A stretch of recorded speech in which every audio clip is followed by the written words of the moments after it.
Estamos en Galicia, en el noroeste de España. En lugares estratégicos encontramos recintos amurallados con extrañas construcciones circulares de piedra.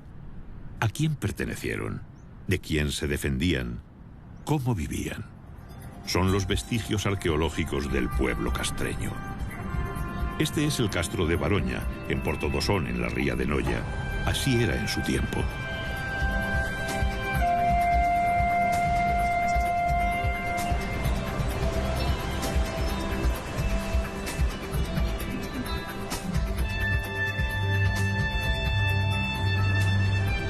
Pero antes de sumergirnos en la vida de los castreños, vamos a viajar al pasado remoto.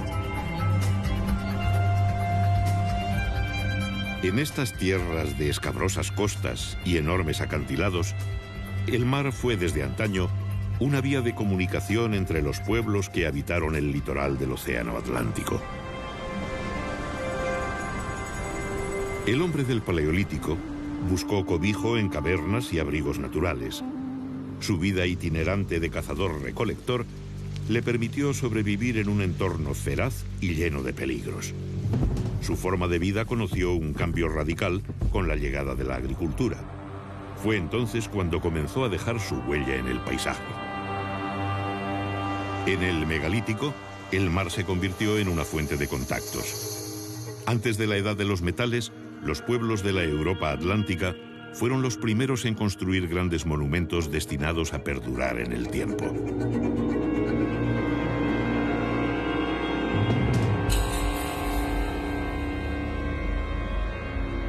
¿Qué significado tiene el alineamiento de más de 3.000 menhires de Carnac en la Bretaña francesa? Tardaron varios siglos en erigirlo, alrededor del 3300 a.C. ¿Por qué lo hicieron? En Irlanda, el túmulo funerario de Newgrange es uno de los monumentos megalíticos más importantes de Europa. Se construyó siglos antes que las pirámides de Egipto. Sus muros externos son de cuarcita. El panteón y los menhires que los rodean están decorados con espirales, círculos y misteriosos trazos en zigzag. ¿Se trataba tan solo de una tumba?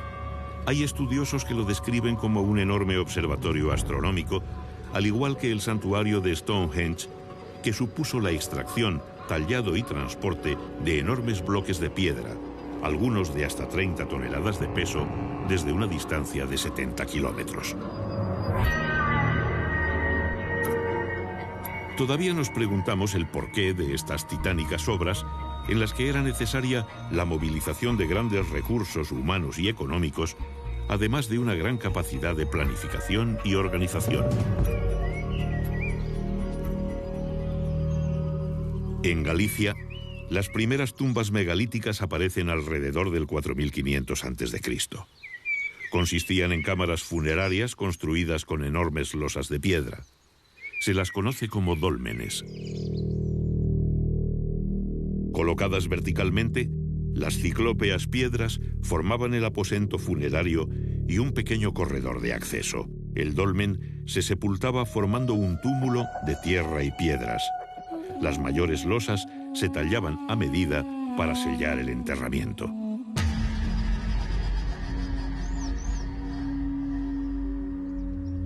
El cuerpo del difunto era inhumado en el interior del dolmen.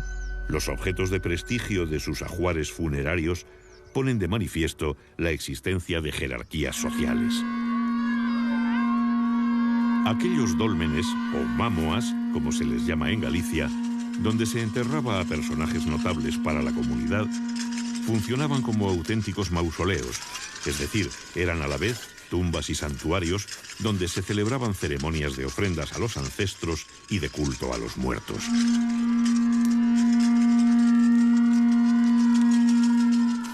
La desintegración de los restos orgánicos por el transcurso del tiempo y la acidez de la tierra dificultan el estudio de estos enterramientos megalíticos. La gran cantidad de fragmentos de cerámica encontrados en los túmulos, muchos de ellos pertenecientes a vasos del tipo campaniforme, nos indican la existencia de libaciones en las ceremonias que realizaban y la introducción de ritos funerarios importados.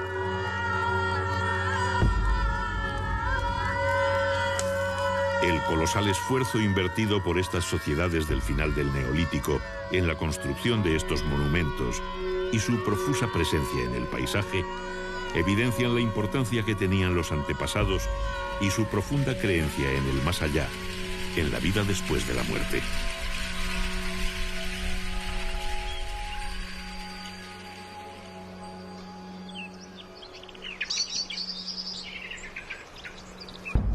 Continuando nuestro viaje por la prehistoria atlántica, encontramos una de las manifestaciones artísticas más singulares de esta época: los petroglifos.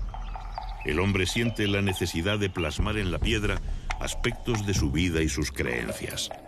Los dibujos se graban por percusión con piedras punzantes de cuarzo o sílex. Los surcos se ensanchan por abrasión. Combinan símbolos de carácter religioso con escenas de la vida cotidiana. Las Rías Bajas gallegas son el principal foco de arte rupestre atlántico, presente también en las Islas Británicas y en la Bretaña francesa.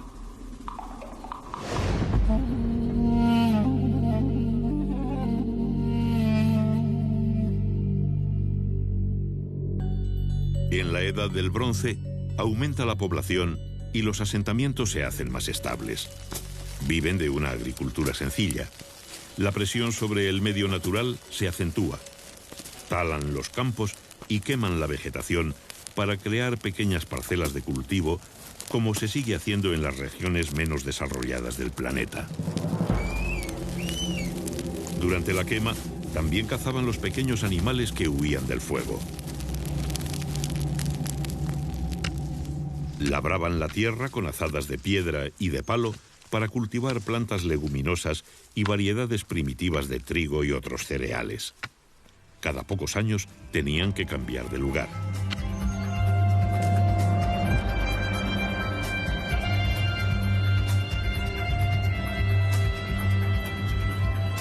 La ganadería cobra mayor importancia como actividad económica.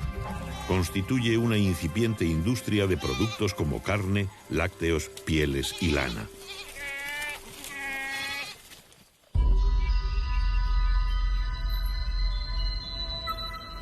Los asentamientos pasaron de ser meros núcleos familiares a convertirse en aldeas y poblados estables, que más tarde se transformarían en castros como este de Castromao, uno de los más antiguos de Galicia.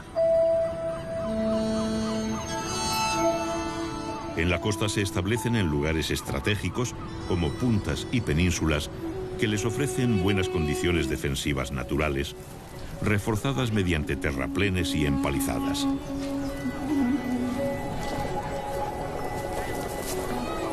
Son de pequeñas dimensiones y están habitados por unas pocas familias. Su ubicación les proporciona el acceso directo a la gran variedad de recursos que les ofrece el mar. Viven principalmente de la pesca, el marisqueo y los cultivos de huerta. Sus recursos se complementan con la ganadería y la recolección de frutos silvestres. El mar se convierte en una puerta abierta a contactos e intercambios culturales y comerciales con otros pueblos.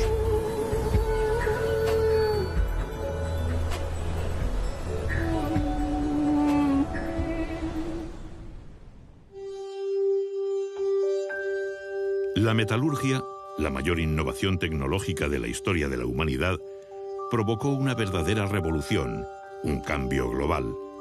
Algunas piezas metálicas se convierten en bienes de prestigio y pasan a ser de gran valor. Los útiles de piedra pulimentada sirvieron de modelo a las nuevas herramientas de bronce. Desde la aparición de la metalurgia, en torno al 2500 a.C., las manufacturas metálicas fueron objeto de intercambio a lo largo de las costas atlánticas y más allá. Un intenso tráfico marítimo unía la península ibérica, las islas británicas y la zona del Canal de la Mancha.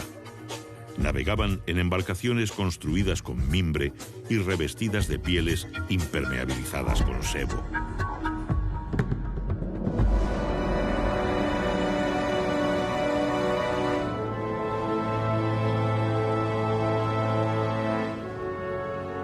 Galicia posee una orografía muy abrupta. Cuenta con numerosos sistemas de monte bajo, mesetas, valles y montañas que se elevan a más de 2000 metros de altitud, con sus laderas tapizadas por una exuberante vegetación de especies de hoja caduca, como hayas, robles y alisos. En las sierras centrales y orientales nacen los numerosos ríos que jalonan su geografía, cauces que descienden desde sus nacimientos en las cumbres y se abren paso esculpiendo el paisaje. En sus riberas cubiertas de helechos crece el bosque milenario que permanece en constante penumbra. El paisaje se torna misterioso y secreto.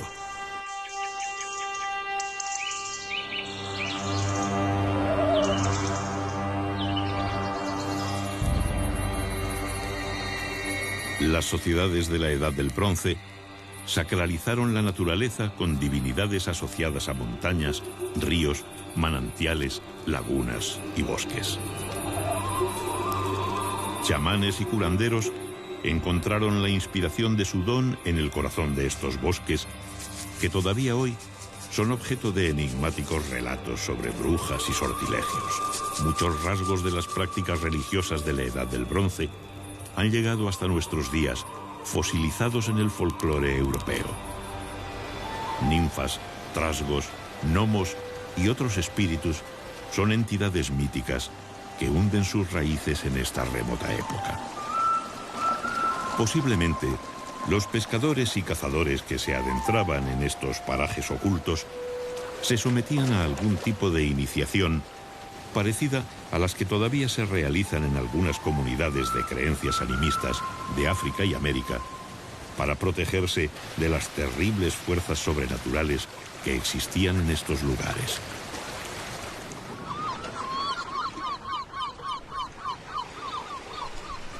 El marisqueo en las costas y rías gallegas es una actividad que se remonta a la noche de los tiempos. El llamado fenómeno de afloramiento provoca un extraordinario aumento del fitoplancton en el agua que convierte este litoral en un área de pesca y de biodiversidad única en el mundo. Los pobladores de finales del Bronce y principios de la cultura castreña capturaban crustáceos entre las rocas de la zona intermareal. También consumían percebes, mejillones, lapas y caracoles marinos.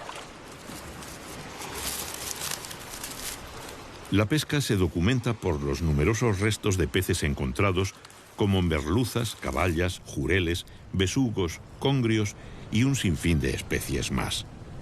Para su captura empleaban redes y anzuelos de cobre, bronce y hierro. El pulpo lo deshidrataban para su conservación y los pescados azules los secaban después de ahumados.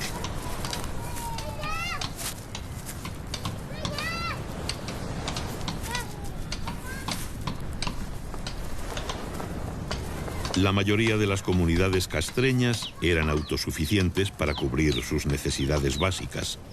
Incluso tenían capacidad para producir excedentes. En sus corrales criaban animales domésticos como conejos, cerdos y algunas aves. Las necesidades que no podían satisfacer, como la sal y los minerales destinados a la metalurgia, motivaban constantes trueques con otras aldeas. El curtido de pieles era la base de la industria del cuero. Con ellas confeccionaban todo tipo de accesorios del vestido, correajes y calzado.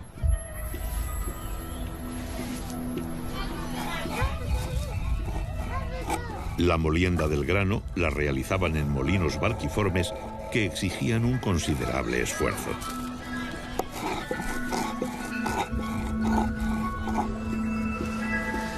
Los poblados eran agrupaciones de familias que compartían gran parte de sus recursos. Muchos de los trabajos relacionados con el sustento se realizaban para toda la comunidad.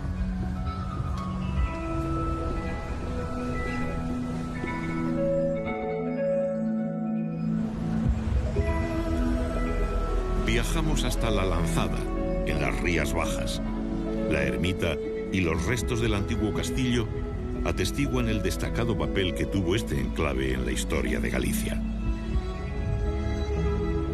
Habitado desde el siglo VII a.C., es un rico yacimiento arqueológico que ha proporcionado valiosos datos sobre la cultura castreña. Desde sus comienzos, fue un enclave dedicado al comercio marítimo. Aquí arribaban barcos procedentes del sur de la península ibérica, cargados con gran variedad de mercancías. En las inmediaciones de este asentamiento existían vetas de estaño, metal que los mercaderes recibían como pago en sus transacciones comerciales. En nuestras excavaciones arqueológicas en la Lanzada hemos encontrado evidencias materiales de los intercambios comerciales entre fenicios, cartagineses y castreños. Por ejemplo, aquí tenemos restos de ánfora. Las ánforas las traían los fenicios y los cartagineses en barcos que se apostaban aquí en la ensenada de Alanzada, y acompañando estos objetos aparecían también perfumarios, joyas, etcétera, ¿no? En este sentido, Alanzada fue un enclave comercial importantísimo en las relaciones entre el norte y el sur, entre el Atlántico y el Mediterráneo, ¿no? Gracias a esta navegación fenicia que llegaba aquí a Alanzada, ¿no? A finales del Bronce, los fenicios fundaron emporios comerciales en todo el Mediterráneo. Viajaron hasta los confines del mundo conocido, atraídos por la riqueza de las míticas Casitérides, las islas del estaño, que los relatos antiguos situaban en el tenebroso océano, más allá de las columnas de Hércules. Las Casitérides eran para los mediterráneos una especie de Eldorado, un lugar de su geografía mítica que representaba la proverbial abundancia de metales de las tierras atlánticas. Comerciaron con los pueblos atlánticos durante centurias hasta la caída de Cartago en el siglo II a.C. Traían vajillas, joyas, tejidos, conservas, sal y metales. A comienzos del primer milenio a.C., los fenicios ya habían introducido el hierro y el vidrio en los circuitos meridionales del comercio atlántico.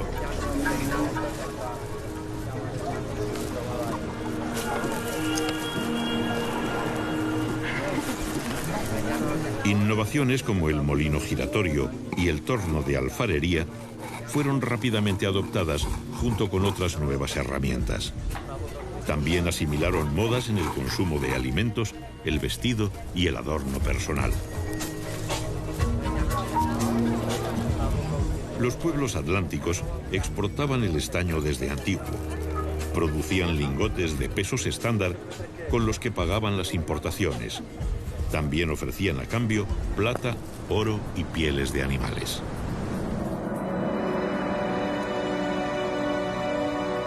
A comienzos de la Edad del Hierro, en los poblados de altura de toda Europa se construyen defensas y murallas.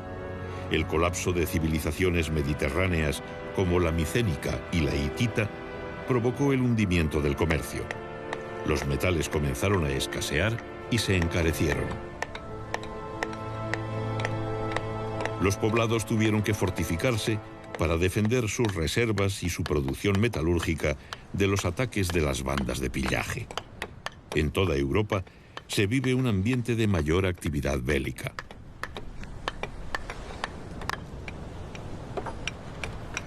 Las nuevas herramientas de hierro permitieron a los castreños perfeccionar las técnicas de cantería, carpintería y construcción. Al mismo tiempo que los poblados se amurallaron convirtiéndose en pequeñas fortalezas, las viviendas de barro se transformaban en casas de piedra.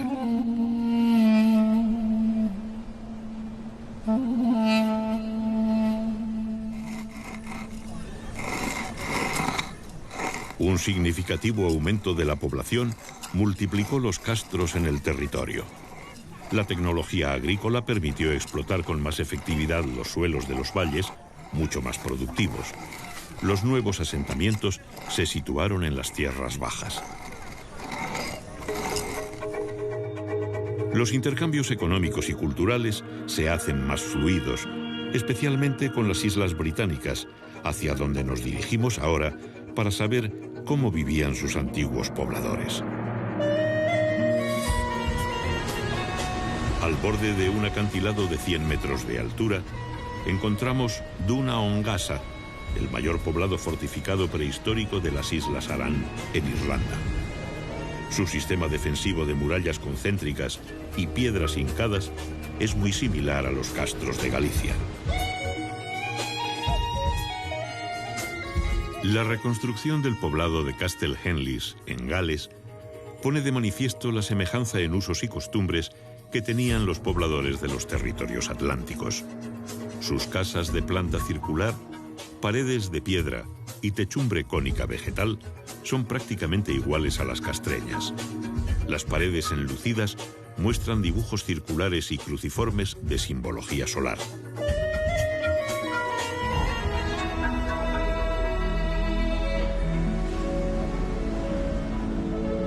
En la desembocadura del río Miño, el monte de Santa Tecla alberga uno de los castros más célebres del noroeste de España.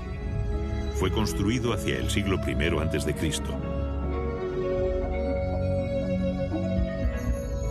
Desde el yacimiento arqueológico se presencia uno de los paisajes más bellos de Galicia. Casas, escaleras, hogares, vías empedradas y conducciones de agua nos hablan de una sociedad que llegó a un considerable desarrollo técnico para su época. Los canteros labraban las piedras de diferentes maneras para adaptar las construcciones al terreno. Los grandes corrales que se aprecian en algunos yacimientos nos indican la importancia que tuvo el ganado vacuno, que les proporcionaba fuerza de tiro, alimento, pieles y abono.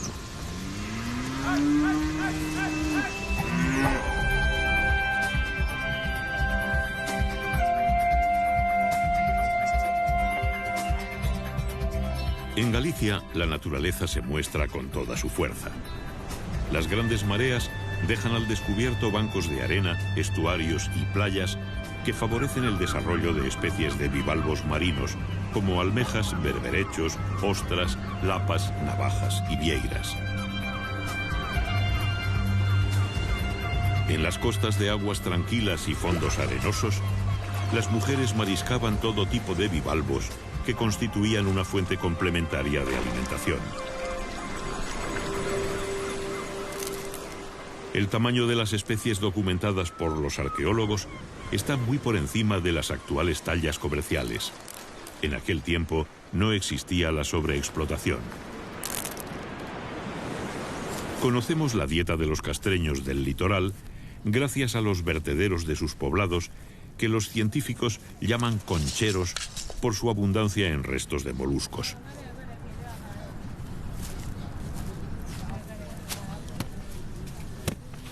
La actividad textil estaba a cargo de las mujeres. Los numerosos restos de husos y pesas de telar encontrados en las excavaciones revelan que la confección de tejidos era de gran importancia para estas comunidades. El lino y la lana constituían la base de la industria textil, que también incorporó las innovaciones mediterráneas. Telares compuestos y de placas, ruecas y sarillos permitieron perfeccionar la hilatura y el tejido. Del exterior llegaron nuevas influencias en el vestido y adorno personal. El afeitado se pone de moda. Para preservar el grano de la humedad, fabricaban los cabazos de mimbre, que fueron los precursores de los típicos hórreos gallegos.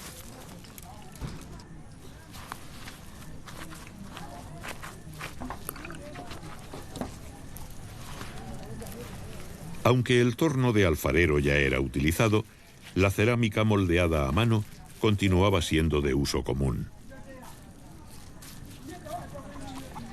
Para su fabricación se elaboraban rulos de arcilla que eran colocados en espiral, creando la forma básica del cacharro.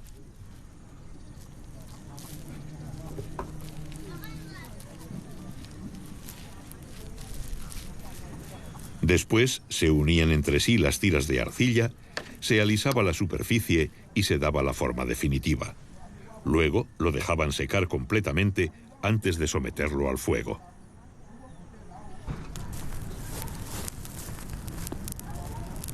Para cocer las piezas más finas, usaban hornos cerámicos especializados, pero el primitivo horno de hoguera se seguía utilizando habitualmente para la cocción de pequeñas piezas de uso doméstico. Consistía en un hoyo excavado en el suelo, dotado de un tiro transversal en dirección al viento dominante.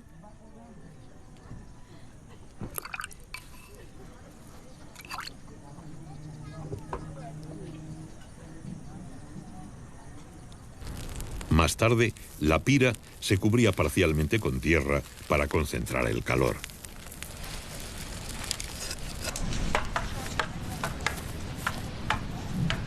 Para muchas comunidades del noroeste, la actividad bélica ocupó un lugar destacado en su vida. Desde jóvenes se preparaban para la guerra.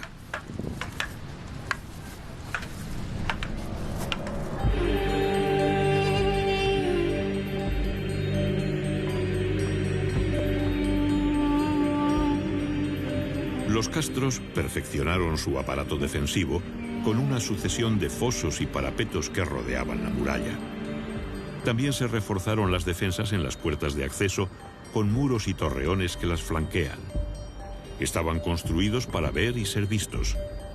En poblados de última época, como en este de Villadonga, en Lugo, las murallas poseían una intencionada monumentalidad que prestigiaba el conjunto.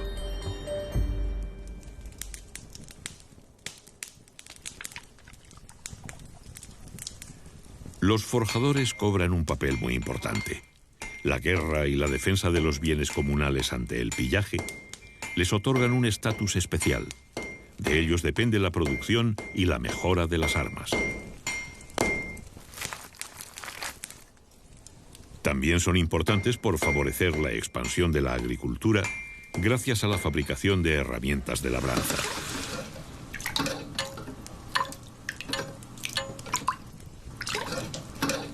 Los guerreros galaicos ceñían un puñal al cinto y portaban un escudo redondo llamado caetra. Podían llevar una espada o varias lanzas. Se protegían con cascos, corazas y grebas y se adornaban con torques, brazaletes y diademas. Los hombres, las mujeres y los niños que vivían en los castros formaban parte de una sociedad guerrera y campesina. La guerra era muy importante en estas comunidades y eso se refleja en el hecho de que sus poblados, sus asentamientos, los castros, están fortificados con fosos, con parapetos, con empalizadas, como vemos en este poblado, ¿no? Era una guerra importante, había una guerra para buscar botín entre distintas aldeas, había captura de ganado, de mujeres, y eso aparece muy bien reflejado en lo que son las referencias de los geógrafos latinos y griegos cuando nos hablaban de las comunidades castreñas. En las sierras de Galicia pastan en libertad caballos de razas autóctonas con rasgos arcaicos. Son descendientes de aquellos que habitaron aquí hace más de 2 milenios.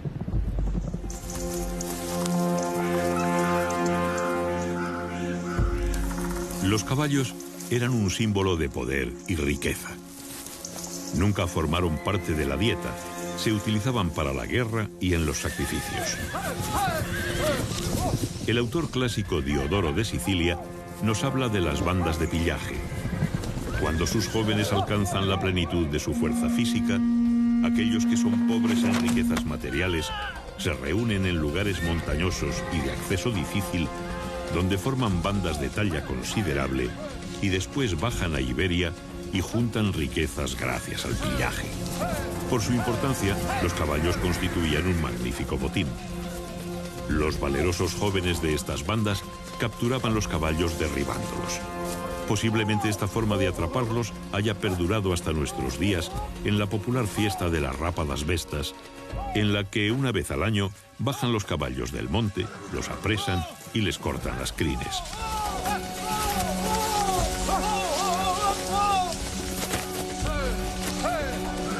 El historiador grecolatino Estrabón, al que debemos las mejores descripciones sobre este periodo, describe a los jóvenes castreños.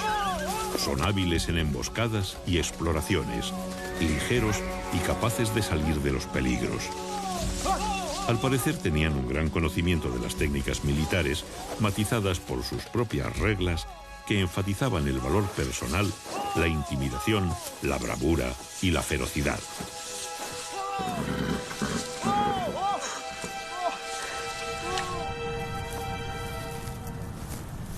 Se puede suponer la existencia de ceremonias iniciáticas. Para ser aceptados como guerreros, los jóvenes debían superar una prueba: la caza de algún animal salvaje, como un oso, un lobo o un jabalí, o matar a un enemigo.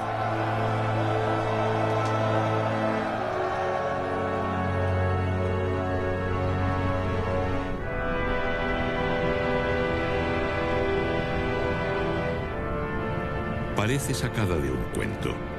En esta pequeña península, en la ría de Muros y Noia, batida por el mar y los furiosos vientos oceánicos, se encuentra la Recoleta Ciudadela de Baroña, uno de los yacimientos prehistóricos más espectaculares y visitados de Galicia. Es un lugar enigmático. El visitante experimenta un magnetismo comparable al que se percibe en el famoso cromlech de Stonehenge. La monumentalidad de sus estructuras y su situación geográfica hace que sea un yacimiento excepcional entre los más de 3.000 que existen en Galicia, más o menos la mitad de los que hay en toda la Europa atlántica.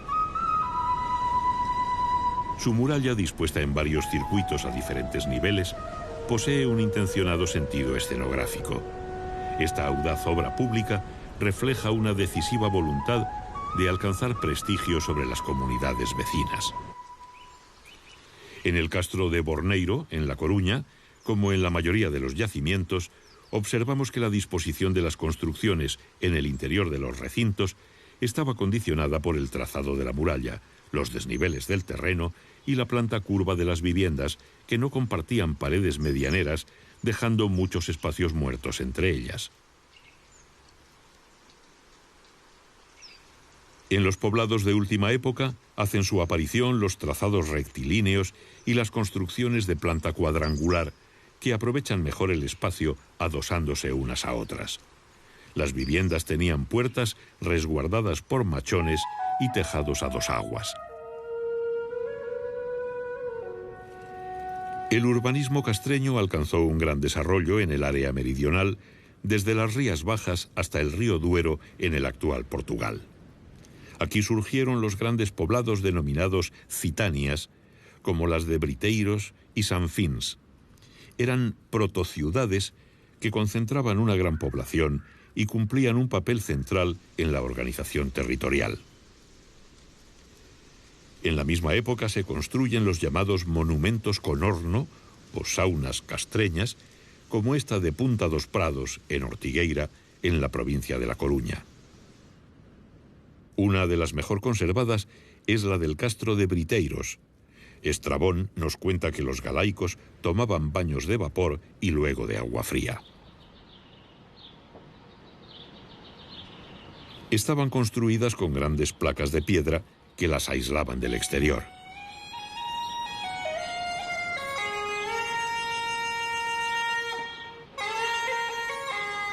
La cámara de vapor se cerraba con la llamada pedra formosa, decorada con rosetas, sogueados, esvásticas, reticulados y entrelazados. De forma pentagonal, en su base tenía un pequeño hueco semicircular por el que se accedía al interior arrastrándose. De esta forma se evitaba que la fuga de vapor fuera excesiva. La sauna castreña era de planta rectangular parcialmente soterrada, con tejado a dos aguas y dividida en 3 cámaras y un atrio. El agua se canalizaba hacia el interior para ser calentada en contacto con piedras candentes en la cámara del horno. Otro magnífico ejemplo de sauna lo encontramos en Sanfins, también en Portugal. Según algunos autores, la práctica termal castreña tenía un marcado carácter religioso relacionado con ritos iniciáticos guerreros y de purificación. Se las llamó pedras formosas por la belleza que poseía la primera que se encontró en Briteiros a finales del siglo XIX.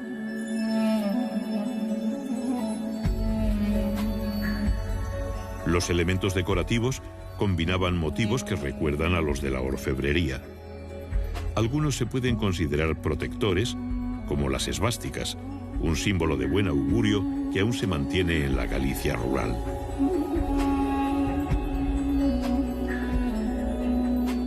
Los diseños decorativos castreños son geométricos con un predominio de la línea curva. Se cree que estos elementos arquitectónicos buscaban la ostentación para expresar el prestigio social de los moradores de las casas.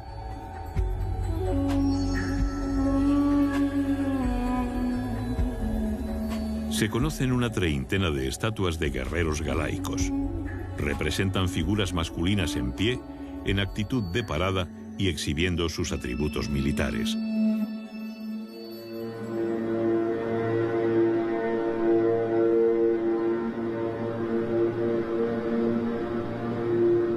Ocultos en lo más profundo de los bosques se encontraban los santuarios castreños dedicados al dios Lugh, el más importante del panteón céltico. En lugares determinados de los ríos, que simbolizaban las puertas al otro mundo, se practicaban los rituales de ofrendas de armas dedicados a la diosa Navia, protectora de la comunidad y vinculada a la idea de la reencarnación. Los guerreros se despojaban de sus armas ante la presencia de chamanes consagrados a esta deidad.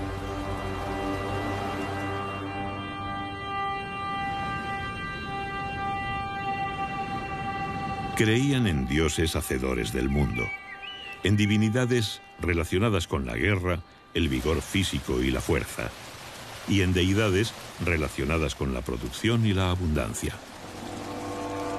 Existía una clase sacerdotal especializada con gran influencia sobre la comunidad.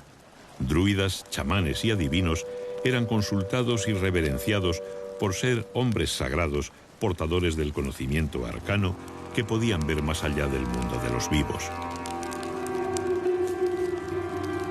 Sus predicciones y consejos eran seguidos por nobles y guerreros. Las sociedades antiguas no conocían el laicismo, y como todavía sucede en África, casi todos los aspectos de la vida tenían una dimensión mágico-religiosa. Por ello, las constantes ofrendas y sacrificios rituales de marcado carácter céltico. Desde su origen en el norte de los Alpes, la lengua celta se extendió por todo el occidente, llegando a la península ibérica, donde se hablaban variantes arcaicas de esta lengua. En muchos lugares donde actualmente se ven cruces, antiguamente había estelas dedicadas a los lares viales. La Iglesia los sustituyó desde el siglo VI. Eran deidades domésticas relacionadas con los espíritus de los antepasados que se creía vagaban por los caminos. Estrabón nos cuenta que colocaban a los enfermos en los cruces de caminos para ser curados por espíritus de los que habían sufrido una enfermedad similar. Muchos de los santuarios dedicados a estos dioses fueron cristianizados mediante los cruceiros, omnipresentes en toda Galicia.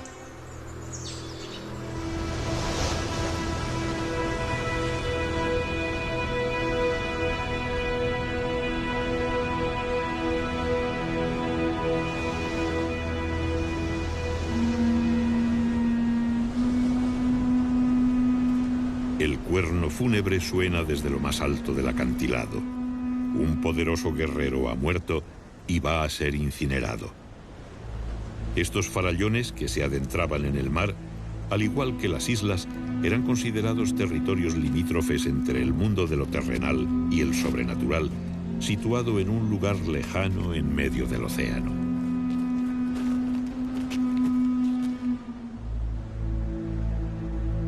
Los ritos funerarios castreños continúan siendo un misterio, pues apenas han dejado huella en el registro arqueológico. Pero recientemente, un importante descubrimiento realizado en Villalba, en la provincia de Lugo, de una necrópolis de pequeñas fosas con vasijas que contienen cenizas, nos remite a la tradición de las incineraciones célticas.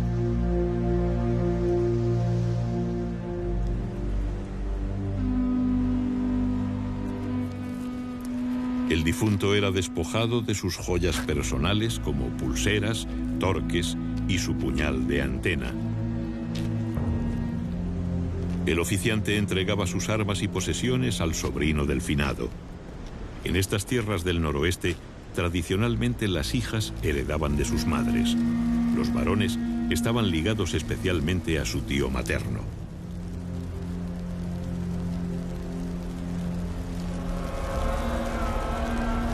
Una vez prendida la pira, los congregados comenzaban a emitir el abellón, un sonido gutural que recuerda el vuelo del abejorro. Hasta hace pocas décadas se realizaba en algunos velatorios de Galicia. El cuerno sonaba con fuerza para llamar a los espíritus de los antepasados para que acompañasen el alma del difunto más allá de la línea del crepúsculo marino, donde se situaba el paraíso de los celtas.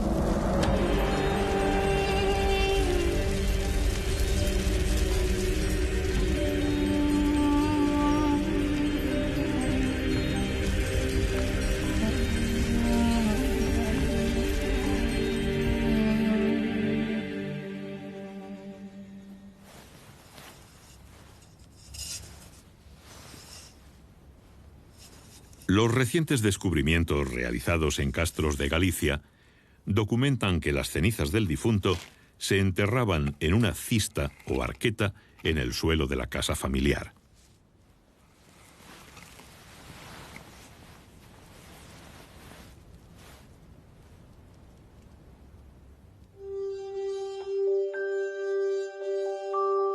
Este carro funerario del Museo Martins Sarmiento de Guimaraes muestra cómo trabajaban el metal desde el tercer milenio a.C. En la época castreña se llegó a alcanzar un exquisito refinamiento. Pulseras, pendientes, brazaletes y torques de oro fusionaban los gustos europeos con las influencias mediterráneas.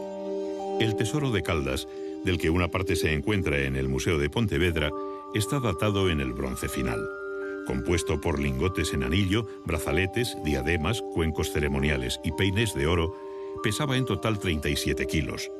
Todas las piezas se ajustan al sistema de pesos del ciclo fenicio, lo que indica que ya en ese tiempo la orfebrería era objeto de exportación. El castro de San Cibrao de Las, en Orense, es uno de los más grandes y mejor conservados. Vemos conjuntos de viviendas y almacenes que abren sus puertas hacia un patio central enlosado. La independencia social y espacial de estas unidades denota la marcada autonomía económica de cada familia.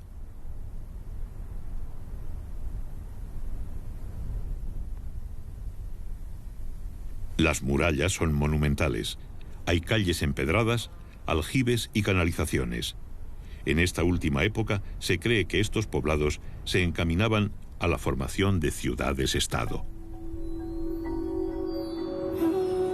Venimos hablando de celtas, pero ¿existió realmente una nación celta? Hoy en día la teoría más extendida es que los celtas no fueron una raza, ni siquiera un pueblo. Se trató de un flujo lingüístico y cultural con sus orígenes en el norte de los Alpes. Había comunidades que hablaban lenguas del grupo céltico y que compartían panteones e ideologías de tipo indoeuropeo. Lo cierto es que muchos pueblos de la antigua Galicia se llamaban a sí mismos celtas, hablaban dialectos célticos, tenían divinidades de origen celta y fueron identificados por los clásicos como celtas.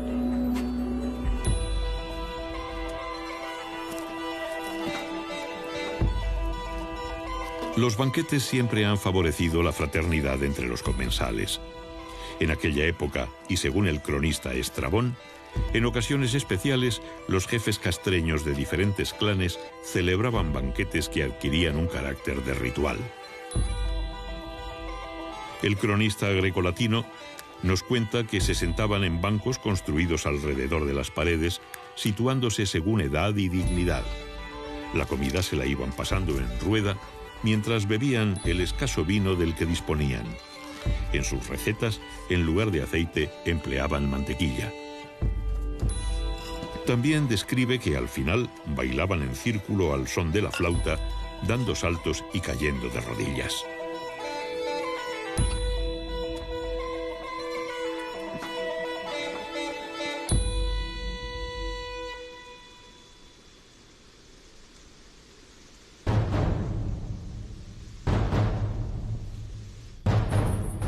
La sedante quietud de la naturaleza se ve alterada por un lejano son.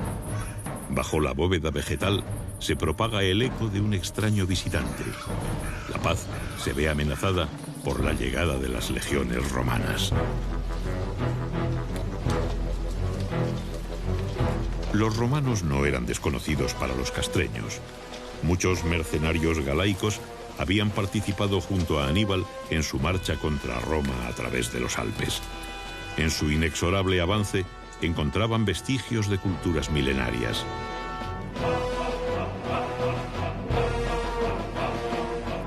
En la comarca del Bierzo, lindando con la actual Galicia, el fantasmal paisaje de las Médulas sobrecoge por su magnitud.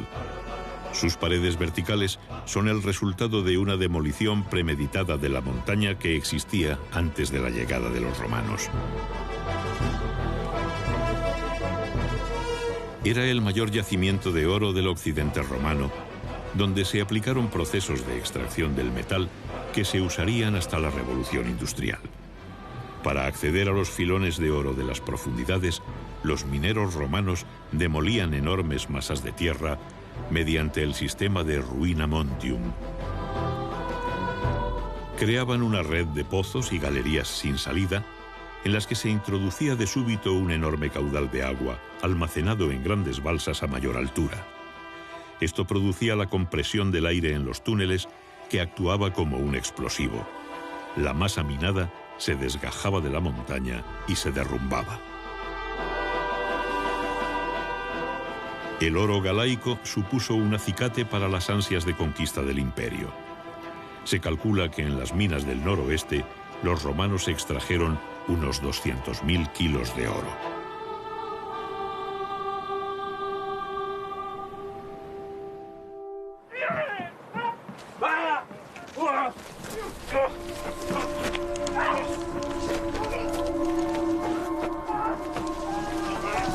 Los castreños han capturado a un tribuno romano y se disponen a sacrificarlo para utilizar su cuerpo en un ritual de adivinación. Estrabón nos relata estas prácticas adivinatorias. Examinan las entrañas sin extraerlas, y examinan las venas del torso y adivinan tocándolas, y consultan las entrañas de sus prisioneros de guerra. Los cubren con sagos y después el hieróscopo los golpea por encima de las vísceras. Dan un primer presagio por la forma en que cae el cuerpo. Cortan la mano derecha de los prisioneros para consagrarla al dios Ares. La ocupación del territorio noroccidental peninsular fue lenta y costosa. La conquista se realizó en 3 fases. En el año 136 a.C., Bruto el Galaico anexionó la zona entre los ríos Duero y Miño. En el 61, Julio César llega hasta el puerto de los Ártabros en una expedición marítima, no encontrando resistencia. El emperador Augusto en persona dirige las campañas de las guerras cántabras que finalizan en el 19 a.C. Diodoro relata que los norteños cantaban himnos de victoria cuando eran crucificados.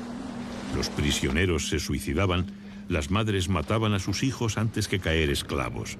Preferían la muerte a la derrota. La llegada de los romanos trajo el ocaso a los galaicos. El poder imperial se apoyó en las estructuras existentes para integrar a la población. A finales del siglo I después de Cristo, se puede dar por finalizada la cultura castreña.